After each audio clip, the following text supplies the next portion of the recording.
I was walking on the street one day and then I realized like, wow, now I know like where I come from, sort of like culturally where my roots are and what kind of a huge tradition there is behind me.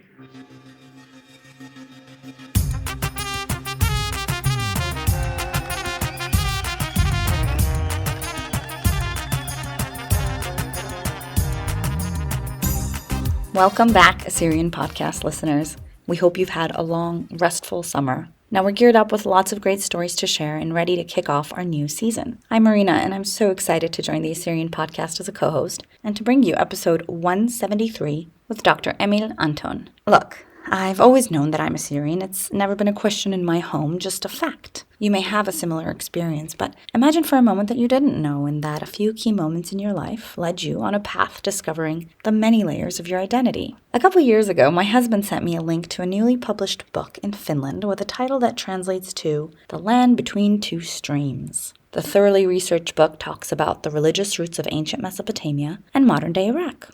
Curious. When I dug into the writer, I found many articles written by him that discuss the Christians in the Middle East. Others about the names these Christians use and whether they have a right to use them. Well, you can imagine how I felt then. I read the articles in the order they were published and noticed something fascinating. A clear and sometimes squiggly line with a starting point and a progression. But a progression to what? Well, my guest today is many things. In fact, he strikes me as a modern-day Renaissance man. He is not only an academic with a PhD in theology, he is a researcher, a teacher, a juggler, a magician, an official tour guide in the city of Helsinki, a humanitarian, and a builder of bridges in everything he does. On top of all of that, he's also a hyper-polyglot with proficiency in more than 10 languages. Just reading his bio will make your head spin. Our conversation took place on a beautiful summer day in Turku, Finland, this past July. We spoke a lot before recording the interview, and through those conversations, I began to understand his positions, his curiosity, and his process on digging into all topics. I felt confident that rather than focusing on the subject of one particular article, the bigger story here is of Emil using his many talents to slowly uncover his own place in this world. And that's a beautiful thing. I'll let him tell you the story in his own words. Join me on his journey of spiritual awakening and self-discovery. But first, this episode is sponsored by the Oshana Partners, a husband and wife real estate team. Are you looking to purchase or sell a home in Arizona or California? John and Rita are available to help make your next real estate decision into a seamless transaction. Contact the Oshanas at 209-968-9519. Get to know them a bit more by checking out their website, theoshanapartners.com. And now, here's Dr. Emil Anton.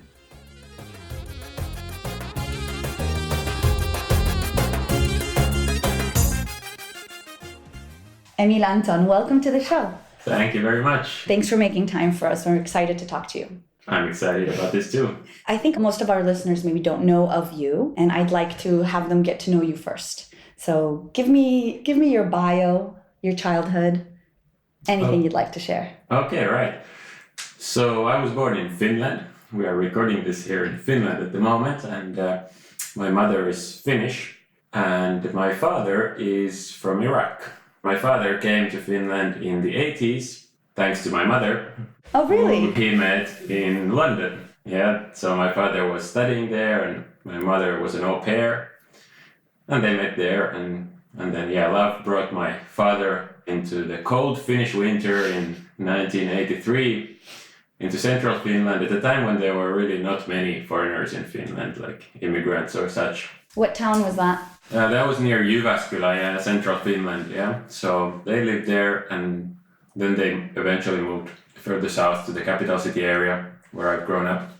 So I could say I'm sort of a Finnish Iraqi, but always lived in Finland, and the Iraqi side for most of my life was fairly sort of weak, we can say. Yeah, so my father was there, but that was it. So the whole context was mostly Finnish. But that has changed recently a little bit. So actually I want to start by giving you a gift. Oh. So you know about this because that's why you invited me. But here's my book. Yeah, that's a present for you. Hey, thank you so much. Right. That's really kind of you. So by way of introduction, so I'm an author. I've written 4 books now, and this is my newest one, which is called The Land of Two Rivers, or Streams in Finnish. It's a sort of a double entendre. So the streams are the whole title is the Iraqi story of civilization and Christianity. So those are the two streams: the history of civilization and then the history of Christianity. So this book covers basically 5,000 years of cultural history from the Mesopotamian cultures, Sumerians and Akkadians, Assyrians, Babylonians, and all the way through the history of Syriac Christianity until the recent persecutions and until today. So it's no small feat. Yeah. Yeah. And it was also featured in it was in the final of the history book of the year in Finland, so that was okay. That was okay. That is very Finnish of you to say. That was okay. Yeah, it's no big deal, but it's a small competition. But anyway, and for a Finnish book especially, it's a sort of the biggest Christian publisher in Finland, a Finnish Christian book. At the moment, it's sold a bit over 1,000 copies, which is not like it's like a huge, but it's okay. It's good for a Finnish Christian book anyway. Well, can I ask you, because it's in Finnish? Yeah. Am I gonna mispronounce it? Kahden, virran. That's good. Oh, hey. Yeah, very good. Yeah. And it has the same in the four languages of Mesopotamia. So in the back cover, it has it in Assyrian, in Sumerian, in Syriac, and in Arabic. So fantastic. Yeah. Very cool. Yeah. Are you going to have this translated by any chance? Well, I doubt it'll be translated, but I do hope I will write an English version, like a reworking, because I wrote this for a Finnish audience, so I would have to sort of rework it for an international audience sometime in the future, depending on time and money and priorities. But Fair enough. It's on the list, yeah. Fair enough. You do sound busy otherwise. So can you tell me about your childhood though? So sure. You said it was your father, and you knew of his roots, but you grew up in Finland near Jyväskylä and then down near Helsinki. Well, I was born in the south, so I grew up close to Helsinki. But I grew up speaking Arabic. Yeah. So at home he spoke Arabic with you. The first 3 years or 4 years. But, at that point when the sort of child starts understanding that he's the only one speaking Arabic and everyone else is speaking Finnish, then I guess I also sort of started replying back in Finnish, and he got a bit lazy being the only one, and unfortunately sort of switched to Finnish. Well, good for him that he learned Finnish that well. He also integrated very well. Unlike some other immigrants, that's a big issue, of course, but generally, he became quite finished. And so I sort of lost my childhood Arabic. I just retained a few words, but we kept some traditions, like some phrases, like when you come out of the bathroom, there's a special phrase, or when you go to the the barber and after a haircut, there's a sort of a ritual phrase. You have a tap on the back of the head and with a special phrase, and these kind of tiny traditions. And then I knew my grandparents were in Basra, in southern Iraq. Basra, yeah. And their house was bombed also during the Iran-Iraq war. Wow. And they came for a visit once in my childhood together, and then my grandfather came another time alone. So I remember those visits, and the first visit I was still speaking Arabic. I have video recordings of myself speaking Arabic with them. Then later my uncle came in the late 90s. He came and stayed in Finland.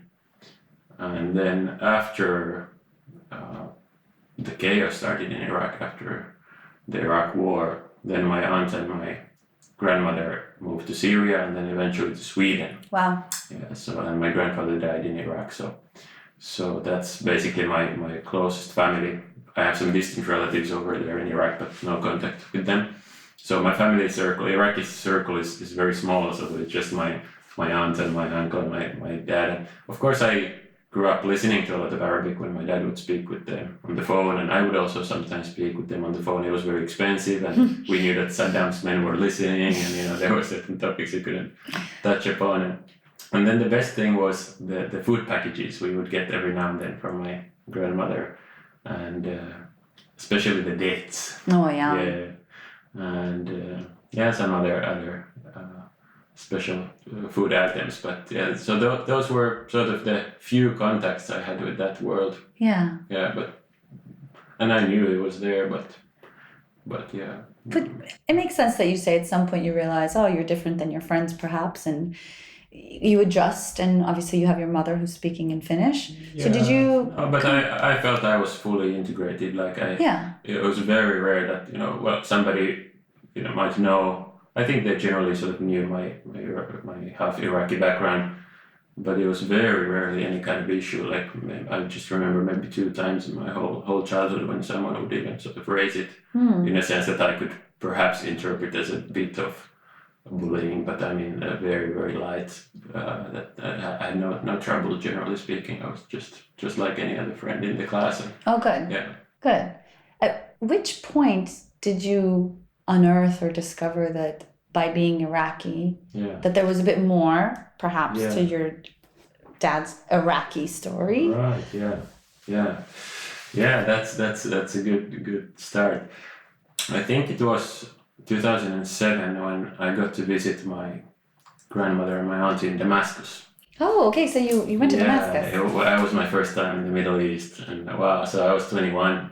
I was born in '86, and 2007 I went, and well, it was a culture shock, but really wonderful culture shock in many ways. Of course, for a Finn, like just to see all the people and all the chaos, not to mention the traffic, but also just like there's on the airport, I remember there were some Saudi pilgrims and with their passports and their families, and they had no concept of line. They were just passing me for hours, and I was waiting there on screen and on the line, and they were just passing me right and left. Oh, I can just imagine. Yeah, but finally some officer noticed I had been waiting for a long time and called me, and I got to go into the country. But then the dark night with all the mosques lighting up the sky with these green colors, it was just a different world. But then the Christian world, it opened up in Damascus. Like for the first time I saw a Syrian Orthodox church, and well, I sort of assumed it's just the Orthodox Church of Syria, like we have the Orthodox Church in Finland. Right. Soon I discovered it wasn't so, because then I discovered a Rome Orthodox Church, and I was like, Rome is like Rome, but what's a Rome Orthodox? Like, never heard of Rome Orthodox. There's no such thing. And then I started asking the priest there, and there was Rome Catholic, but it looked like Orthodox. And then I discovered Rome means Byzantine. Of course, it's the second Rome, and so Roman Orthodox for them is Greek Orthodox to us. Wow. And then, well, what's Syrian Orthodox then? And then I discovered they were the so-called monophysites, and I had learned about them in my sort of basic theology course, and then I got interested in that, and then I learned the Chaldeans were the ex-Nestorians, and I was like, whoa, and then my grandmother, I learned that my grandmother is Chaldean, and my grandfather's family was Syrian Catholic from Karakosh, and my grandmother's family was from Tilkev. Okay. So these two Christian villages in the north, and then, I realized that the Syrian Catholics are sort of units from the Syrian Orthodox, and then the Chaldean Catholics are units, from then I learned, I think probably there I learned for the first time about the Assyrian Church of the East, or the Assyrians, and then, this world opened up of these Middle Eastern churches and the roots, and I was like, whoa, so my roots go back to these old churches, and Aramaic speaking. It was my first Syriac liturgy, like in Syriac Catholic Church in Damascus. I was sold, I was in love with it. I didn't understand the language, but I actually discovered there on that trip that such a language exists, and I mean, I think I knew about Aramaic and Jesus having spoken Aramaic, but that there is this Syriac, this Christian Aramaic, as a sort of ecclesial language, and spoken also in some villages, like in Malula, they have a different dialect, but Western dialect. I visited also Malula and heard the Lord's Prayer recited, and so I think that opened up the world, but it still stayed sort of. I did start learning Arabic more actively at that point, but it still stayed sort of dormant under other things. I was doing my theology studies, so I got interested in theology in about 2002, 3, 4, 5, something like that. So I had a sort of a spiritual conversion experience on a pilgrimage in Poland when I was 16 in 2002, and started attending church more. What happened there? what happened there? Well, If you don't mind sharing. yeah, no, it's okay. I was 16, so this actually connects to my interest in languages. So my religion teacher was a Polish nun, and then there was a really beautiful half Polish girl in my religion class, and we were very few, Catholics. So yeah, I was in the Catholic minority in Lutheran Finland, and the groups are very small. We were like 0.3% of the population, and there were a few Vietnamese and this one half Pole. And at that point, I was interested in languages. First, it started through Swedish. We have this obligatory Swedish in schools, and then I just liked it, unlike the rest of the class. And then I went into Norwegian, and then Polish was interesting to me. Through the church, I knew some Poles, and it sounded nice. And then I wanted to impress this girl and say something in Polish, and then that didn't really lead to anything sort of significant, but well, it did in that sense that I started learning Polish, and that led to a lot of things. So, but the religion teacher was responsive, and she sort of appreciated my learning Polish and complimented my pronunciation and such. And so then I got to know that there's a pilgrimage in Poland. Through the church, a friend was organizing a pilgrimage and joining a big pilgrimage, and I thought, it's a nice challenge, walk for a week and I get to practice my Polish. So I didn't have any really sort of deep spiritual motivations, but just it was open and went.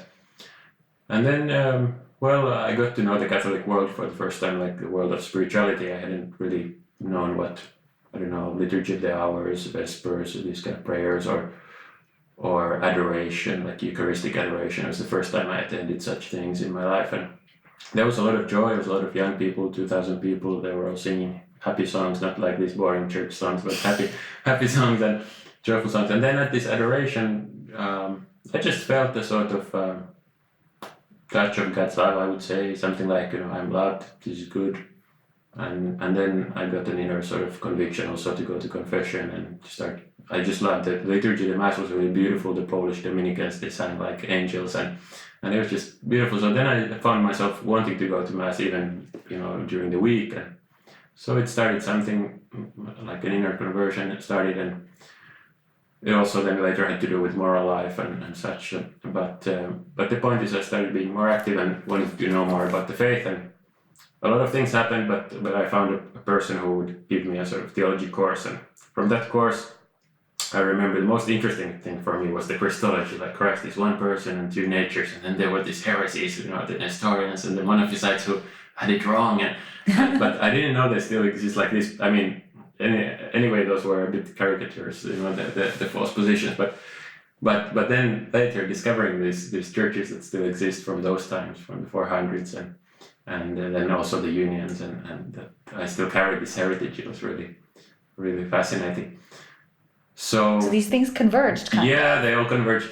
And it was, as I said, it was sort of dormant after the Syria trip, because I was doing my theology studies at the university. I wanted to do a master's. I became an authorized or competent religion teacher. So I am a religion teacher now in a school, the English School of Helsinki. Mm. Very small group of Catholics there, but yeah, lovely kids. Then later I went into my doctoral studies. I did my PhD on interreligious dialogue and Pope Benedict XVI. Mm-hmm. So that took time, and then during that time, 2015 happened.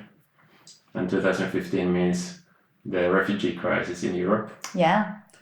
So it reached Finland. Finland is sort of the farthest northern corner of Europe, but they came through Sweden. And there was a large group from Afghanistan as well, but the largest group was from Iraq, and it was over 20,000 people in 1 year in 2015. That is massive for Finland. For Finland, which is 5 million people. Yeah. And suddenly all these small towns, of course, they sort of spread them everywhere. They scattered them in different towns, and suddenly in some smaller towns, you have these hundreds of Iraqis walking the streets. It changes the whole feeling of the city, and it causes a lot of discussion in the public, and of course political polarization as well. So then I thought, okay, hey, this is my time to be a bridge builder. I'm half Iraqi, I'm half Finnish. This is my time to get to know my roots and to explain Finnish culture to the Iraqis, explain the Iraqi history to the Finns, and also maybe to the mostly Muslim background refugees, maybe they don't know, I mean probably they don't know the pre-Muslim history of Iraq that well. So, and they maybe haven't been able to go to school much because of the war and such. So you on your own accord, you felt this conviction to do this. Yeah. How did your father feel about the arrival of these Iraqis? I'm just curious. Yeah, good question. Yeah. I wouldn't say he was very enthusiastic about it. At least at first he was quite, and he's also like that as a temperament. He's a bit like, he lives on the countryside, he has his own house, and he doesn't do too much of these social things with the Iraqis or anyone really. But then I convinced him actually to become an interpreter for them. Oh. Yeah, so after some hesitation he actually agreed, and then he did that for some time, and it was a good experience. That's fantastic. Yeah. So, that's a big help. Yeah, and he was really good, probably one of the best interpreters, because there were a lot of people they just took anyone who could speak some Finnish and Arabic, but he's really good. So that was one thing that came out of it, but for me it was partly this sort of cultural bridge building, but the other thing was also I heard from the beginning that a lot of Finnish Christians were also preparing and to receive and help these people, but also to have an opportunity to share the gospel with them, especially, let's say, Pentecostals were very active, but also the Lutheran parishes were welcoming, not maybe actively converting anyone, but welcoming, and soon we heard news about a lot of the Iraqis being dismayed and disappointed with Islam and being interested in Christianity. So then I thought, as a theologian, like, okay, how are these parishes going to teach them Christianity? Like, are they going to take Luther's bondage of the will or Luther's, small catechism and start teaching them that, when they actually have an Iraqi story in the Bible? Like, they could teach the Bible to them in an Iraqi way, like start from Abraham and, the prophets, preaching in Babylon, Daniel and Ezekiel and all that, the deportations and the whole sort of Iraqi history from the Garden of Eden and the Tower of Babel and everything, like everything comes from there. So you have an Iraqi story, but do you realize it? Like, what are you going to teach them? So that would have been a missed opportunity. Yeah. Yeah. So that was my other motivation, sort of to get to know the really old history of Mesopotamia and how it links with the Bible, and then the other one was to get to know the history of these the Chaldean and Syriac churches. I sort of knew the names, and I knew something like, okay, it has something to do with this Christological debates in the 400s, but then there was a lot of blank, like just centuries of emptiness, like big black hole, and I thought, what happened? Where did this come from? And then also there was lurking in the back of my mind also this question about, like, to what extent are these names like ecclesial names, and what about the sort of the ethnic question, like the names sound ethnic, like Assyrian and Chaldean, but then they are also church names, and so what is it like, and what's their relationship to the ancient peoples, and if the Chaldeans are sort of unit Assyrians, then obviously by changing your church, your nationality or ethnicity doesn't change. So how is it like?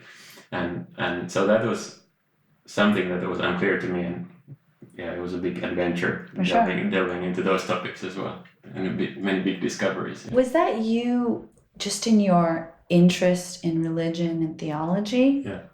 Or was there something else going on for you? Were you connecting it to yourself in any way, or did you see this as just separate from you and you're just kind of researching and curious? No. How much or in what way did you connect that to yourself? Yeah, of course it was a process of self-discovery and searching for my identity, and actually it's a follow-up to my previous book, which was about my Finnish side. So in 2017 Finland turned 100 years as an independent country. Yes, of course, we celebrated. Yeah, 2017 was also the 500th anniversary of the Reformation.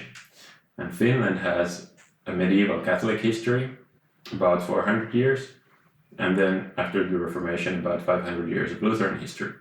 And in my family background, I have the Catholic side from my dad, and then I have the Lutheran side from my mom.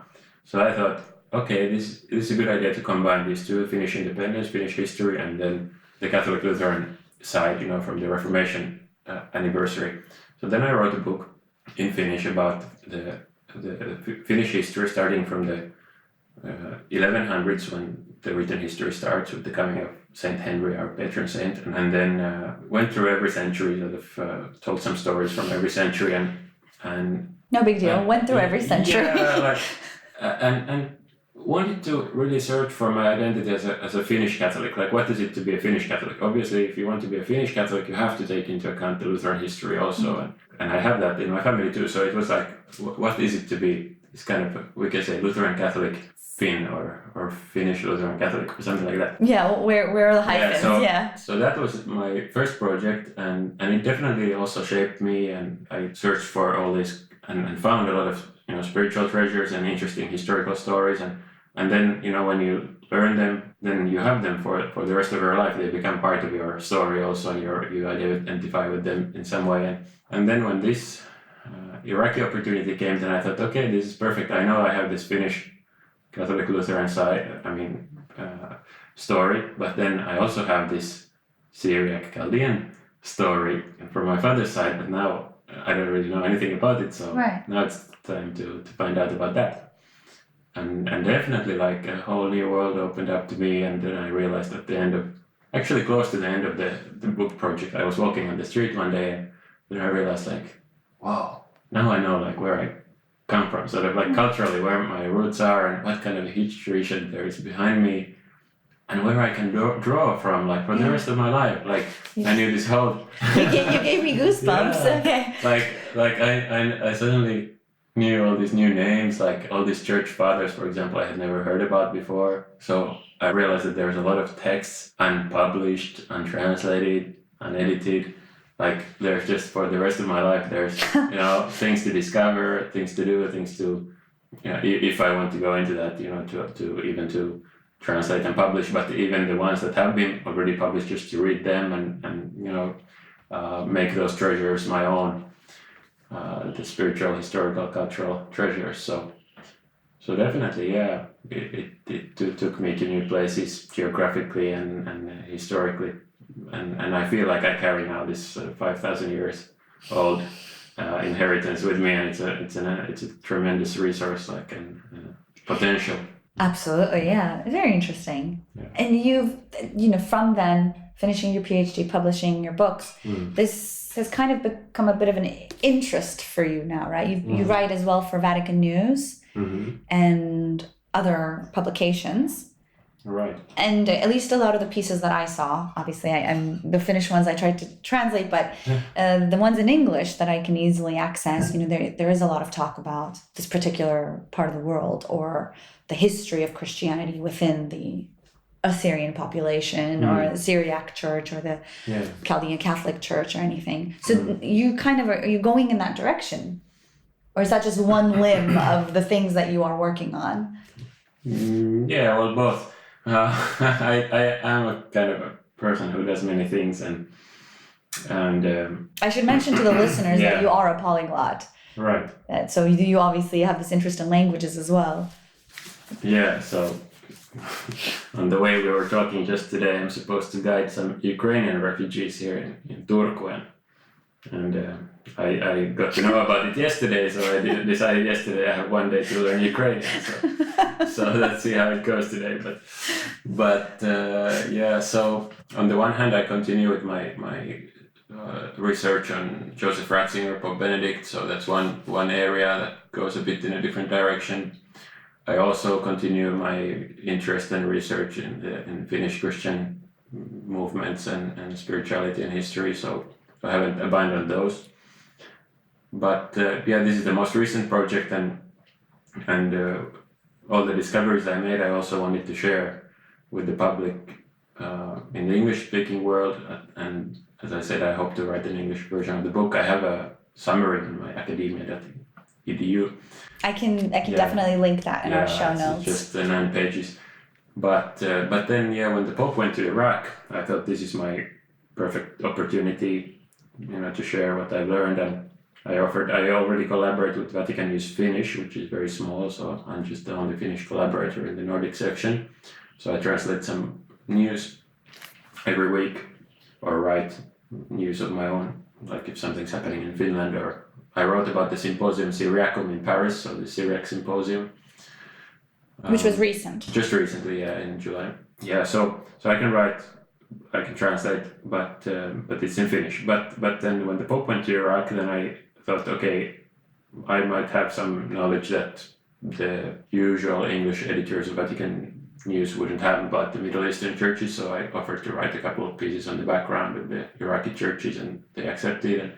And then also I offered a piece to Christianity Today in English on the Middle Eastern Christians, and also the identity dispute, which was a new discovery for me in during this book project. And of course, it was a sort of a topic that would sort of make people click the news piece. I'm sure. So in order to sell something, or I don't even remember if they paid anything, probably not. But just to make them publish something, it's better if there's some kind of clickbait. Controversy or something. But the main point was to make them known. But I think it is an interesting discussion, and a complicated one, and I really, as I said, I discovered it during this project. I really didn't know about it before, so I'm referring to the name dispute, Syrian, Chaldean, Syriac, and Aramean, and whether they're the same people or different peoples, and who's fake and who's not. So I was confused with that, and I really, frankly, changed my mind many times, because I was reading one page and then I read another website, and then they had different arguments, and then I thought, okay, but this refutes the other one, and then I changed my mind many times, and it also changed my self-identity many times, like during the so for the first time, I started asking these questions, like, I had thought of myself as Finnish Iraqi, okay, but then I realized, well, Iraq is a 19th century invention, and an artificial sort of country in a sense, with borders invented. Right, as borders go. So Iraqi is not really an ethnicity, is it, or is it? And what about before that? And so am I a Syrian? And I started asking this question for the first time. Chaldean, Syriac, or what? So I love it. I just picture you. Yeah. You said identity dispute as though it's separate from you, and it's actually you. No, it is. Yeah. You're like peeling layers, and then you're uncovering something, and you're unboxing something, and then closing that one. I have an image in my head of all this work that's happening. Yeah. So then, what I thought I wanted to, what I could offer is a sort of like a half insider perspective, and also a perspective of an academic, systematic theologian, which is someone who knows how to analyze arguments and help people understand, see through like essential points, and to help the discussion go forward. So sort of sift through the bad arguments, and discern what's essential. You're helping them sharpen it. Yeah. So then I'm working on 2 articles at the moment that will be published at some point, which are more academic and which delve into these issues like Assyrian continuity and the identity dispute, and sort of trying to help all sides to see what are the most important and best arguments for each position, and hopefully to promote some kind of better mutual understanding and respect and such. Yeah. You're bridging in your own life. You bridge the Ukrainian refugees. You bridge. I feel like you're bridging everywhere in all the work that you do. You're a connector of sorts. Yeah, it's a beautiful thing. Yeah. Yeah. I noticed in your social that there are a lot of kind of Assyrian New Year posts, Akitu, Yeah, well, I don't know if there's a lot of them, but there's no one else posting them in Finland, so at least to make people know that such a thing exists. But I don't have any sort of tradition. I've never celebrated Assyrian New Year. But I'd be happy to participate one day if I get a chance. Well, that leads me to wonder that I know there's a small Assyrian population here in Finland. Right. So they came in the 19th to Oulu, In the north? Fairly north, yeah. Interesting that they chose an even colder climate. Yeah, I don't know how they were probably just put there. And many of them moved south later. And then they, of course, soon separated, and the Chaldeans founded their own society. And but that's the Assyrians, I believe, were more sort of numerous and better organized in Oulu. Then the Chaldeans have more moved to here to Turku area and Helsinki area. So at the moment in Oulu, I believe there's an Assyrian Church of the East priest coming from Sweden every now and then, maybe once a month or such, a few times a year, for baptisms and liturgy.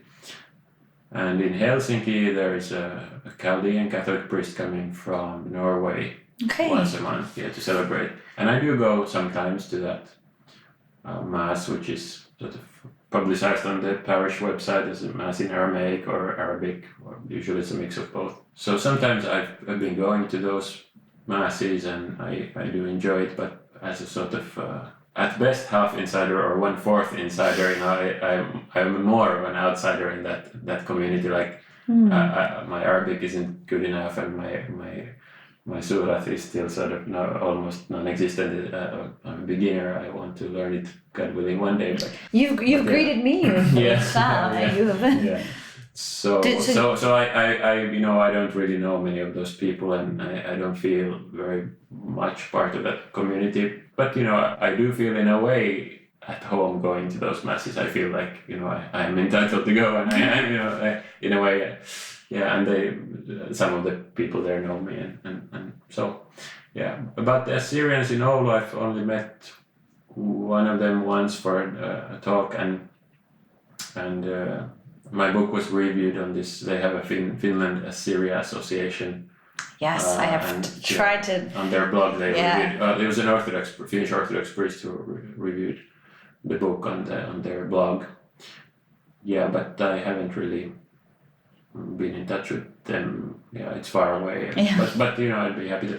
And then there's one Assyrian who just moved here recently to Helsinki, just also through marriage, and got my information from someone. And oh, really? Contacted you? Yeah. Okay. So we've been meeting a few times, went for lunch and talked, and So again, you were bridging.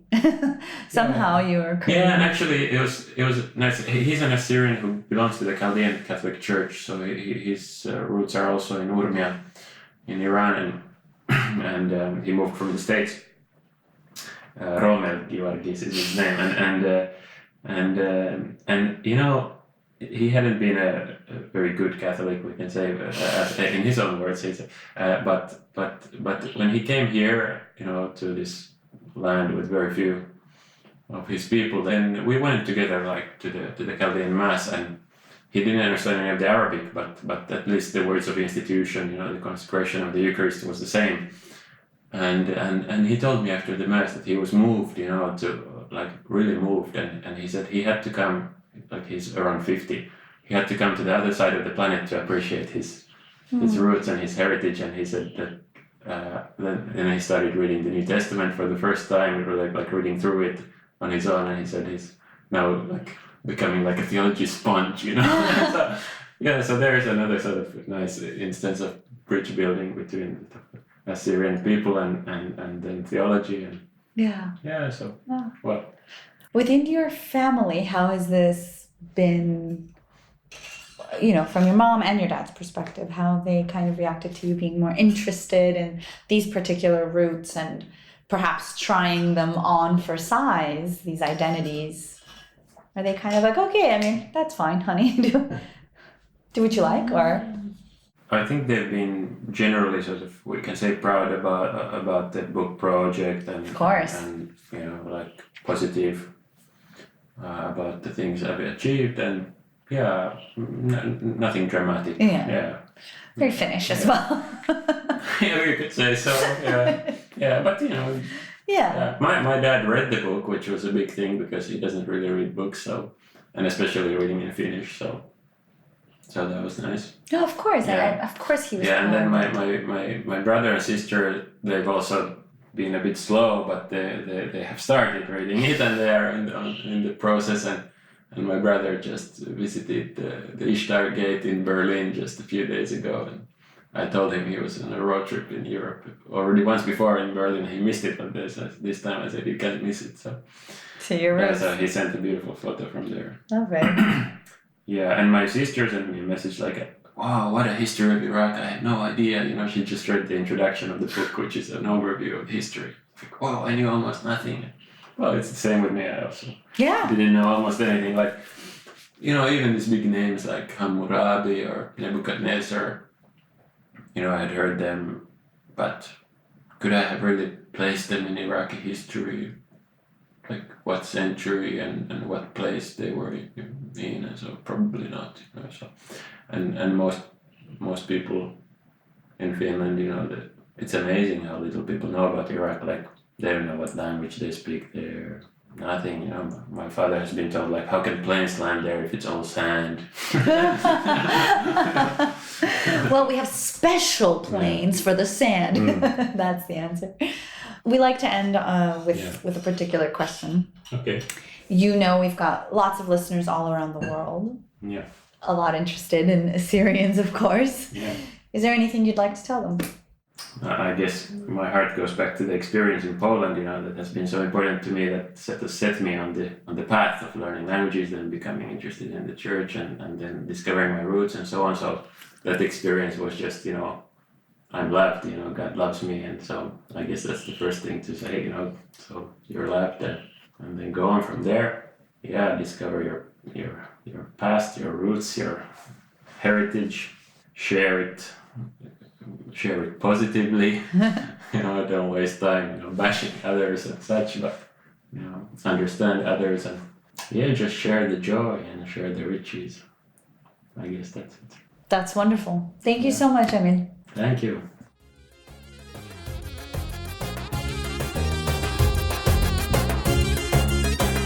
Thanks for listening to this episode of the Assyrian Podcast. I hope you enjoyed getting to know Emil, and may we all be welcoming to Assyrians at any point in their personal journeys.